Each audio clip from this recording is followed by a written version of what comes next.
If your business and client building strategy depends on someone with a ring light liking your work, you don't have a clientele. You have a gamble. And right now, a lot of stylists are losing that gamble. Recently, there's been this whole situation about an ex reality star not paying for a service, acting entitled, and doing basically the whole do you know who I am energy. And honestly, it's not shocking. Because for the last 10 to 15 years, the industry has quietly trained stylists to chase that exact client, basically going for the influencer for the exposure. The promise that one post could build a six-figure stylist overnight. And honestly, for about 20 minutes, that seemed to work.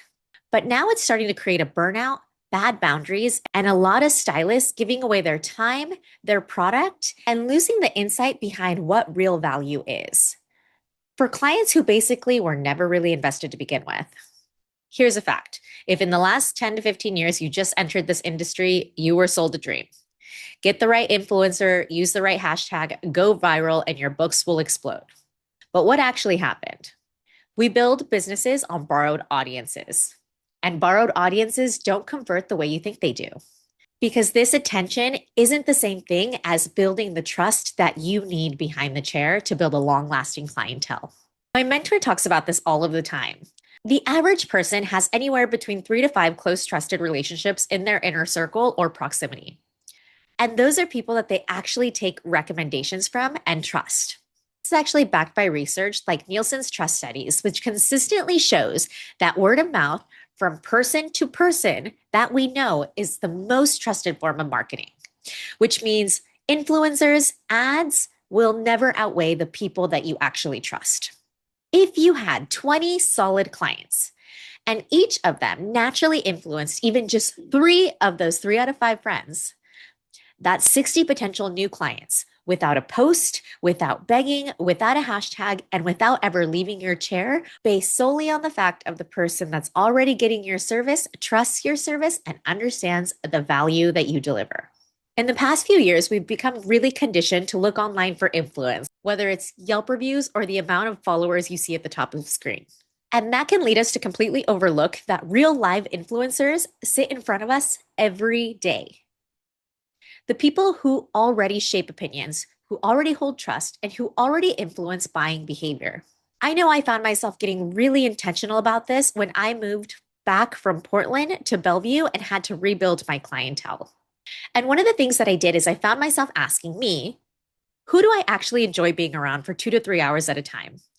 Because let's be honest, that matters. You're with somebody different every 2 to 3 hours, multiple times a day. So I want to enjoy who I'm spending that time with. Time, I can't just sit back and hope these clients find me because I want it and I've set that intention. There has to be action that follows it.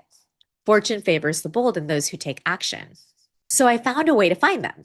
For me, I love fitness. I love spin. I love Pilates, bar, running.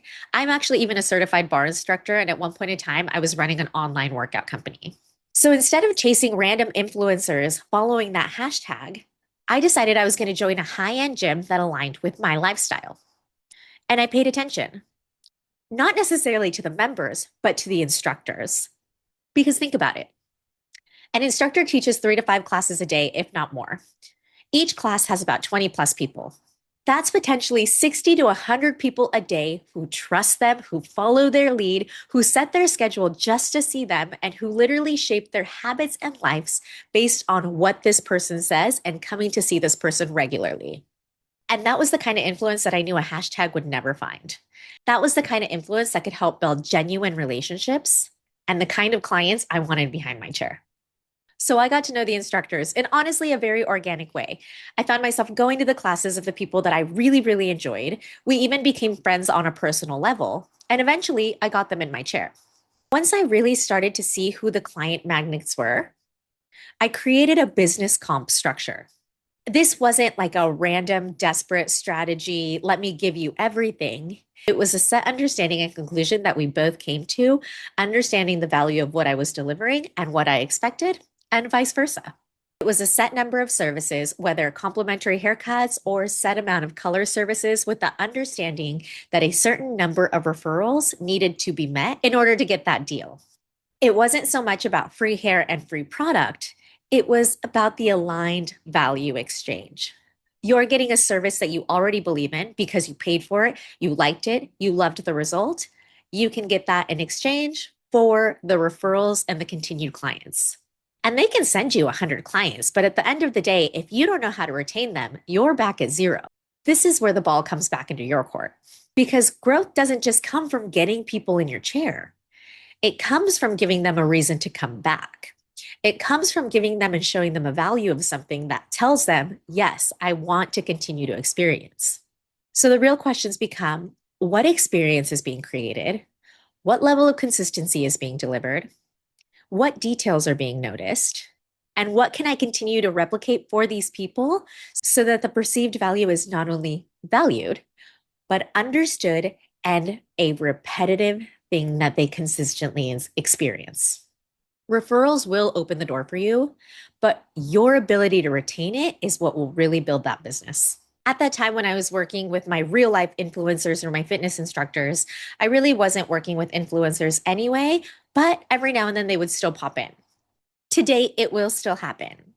And I have a new rule of thumb that if someone reaches out for a collab or a trade, my response is really simple. I offer them a complimentary consultation just like I would anyone else. We sit, we talk, we see if there's alignment. Then I offer them the opportunity to book a regular appointment just like any other client. Because I want to see if our values align, if they see the value of my work on a monetary value. Is there that mutual respect and understanding? And is there actual potential here? I never, ever, ever turn somebody into a comp client who isn't willing to pay full service price first. Because that right there tells me everything I need to know.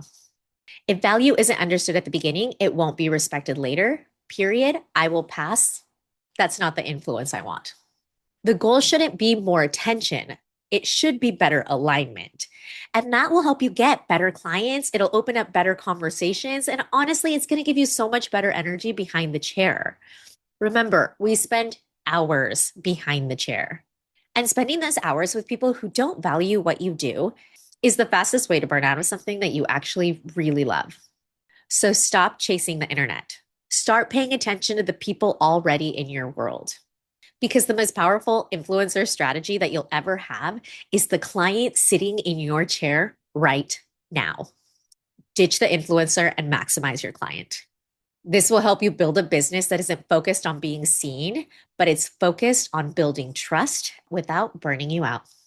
What are ways that you've maximized your client behind the chair? Have you been burned by an influencer? Drop your story in the comments below, and I will see you next time when we have another conversation that's not about a blow dryer.